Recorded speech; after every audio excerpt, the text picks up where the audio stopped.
guys, it's me, Maddie. So, for this final project, we had to choose 5 different things from the class that kind of stood out to us the most within the term. And to narrow it down to just 5 things was super hard. But as I kind of read through our past homeworks and thought about the different projects and things we've done, I was able to kind of think of like 5 important topics.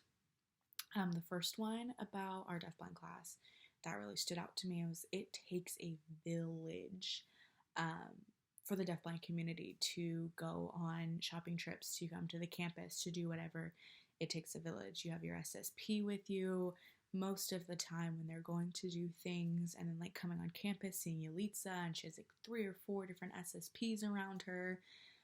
It just takes a village to get things done, and then going to the WSDBC meeting and seeing the fact that like the deafblind person sat down with 2 different interpreters, and then I noticed that that's obviously for the interpreter as well, just so that they don't feel the stress on their arm and stuff. It keeps up their signing proficiency to go into different intervals of like 15 or so minutes, but it just takes so many people to just get so many different things across, which I think is super awesome. But that wasn't really something I expected to go into, because being an ASL studies major, the deaf community doesn't need as much of a village around them to get things done.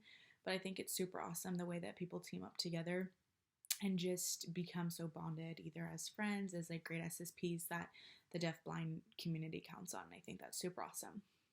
The second thing is guiding and PT are so different. Going into the class and hearing, oh, we're going to guide and do PT and stuff, I'm like, okay, cool. Like, that's all pretty much the same, right? No. Guiding was something that I kind of felt pretty confident in, at least with my classmates, obviously. And then even at the WSDBC meeting, but PT, totally different.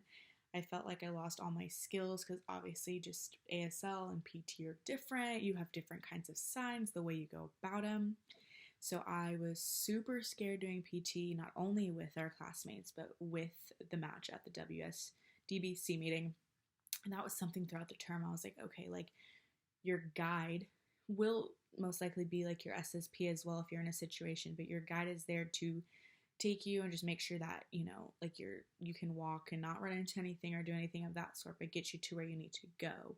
And then your SSP is going to be doing the PT with you and just be communicating that with you is completely different. That's all about communication and stuff and being always in touch and hands-on all the time. And that was something I definitely had to get used to. And it's kind of scary at first, but now, as we can all kind of say, we feel wrong not touching all the time. But that was something that kind of shocked me, and I just feel kind of a little, you know, a lot more knowledgeable now about that, because I kind of came in with like this mindset, like so narrow-minded of, oh, like this is what this is and stuff, and not giving it that opportunity to really learn what it completely is. And now I feel like a lot more knowledgeable, like I said, about the topic. Number 3, comfortability with the person you're guiding is so different depending on who it is. Obviously, going into it, we did most of our guiding with our classmates, and so that's totally different. But thinking of being paired with a longtime friend of mine throughout college in this class, and then being paired with someone I just met was like completely different.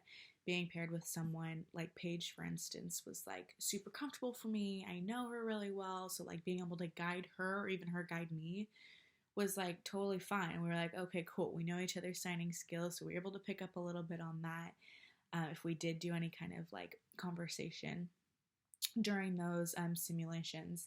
And then being paired with someone who I had never maybe met until this class was really difficult for me at first, because I was like, ooh, I don't trust them. And so then I think back to it, like, is the deafblind person in the same situation when like we've like volunteered SSP'd, or even at the meeting, like, do they feel comfortable with us? Like, what do they think and stuff? Because like I feel this way, like, how do they not? So that was something that kind of stood out to me. It was just like building that comfortability and stuff with a person is okay prior to going into that.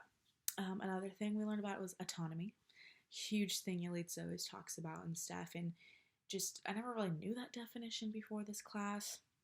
So it was kind of cool to learn a little bit about that, and like, do not steal their autonomy, nor should you steal anyone's, but like a deafblind person, like they can do things on their own. and they can't achieve anything they want to do. So don't take that from them. Don't take that moment of conversation from them when they're trying to be at the grocery store, just doing whatever. Like, they can do things on their own. If they want help, they're going to go ahead and ask. So that was like the number one thing that I think I'm going to take from this class mostly, is just like, don't steal autonomy from deafblind. Don't steal autonomy from anyone else.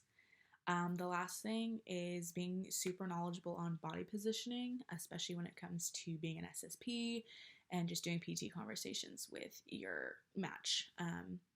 You've got to be comfortable with how you're standing or sitting or whatever, and like to not be afraid to speak up to who you're SSPing for, a deafblind person you're matched with. And I think that's super important. And that's another comfortability thing for me that I've like gained from this class, is being able to be like, hey, like, this is the situation, this is how I'm feeling, like, can we like kind of switch this around to benefit you and I? So those were kind of the 5 things I mainly took from it. And I think I really thought back into like, hopefully in the future, working with more deafblind and being able to take these 5 things and being like, okay, like, how can I apply this to, if I decide, you know, to be an SSP or decide to go into the field or go to CBEC next year, whatever it is, like, how am I going to take those things and now apply that to my future? Okay, thanks.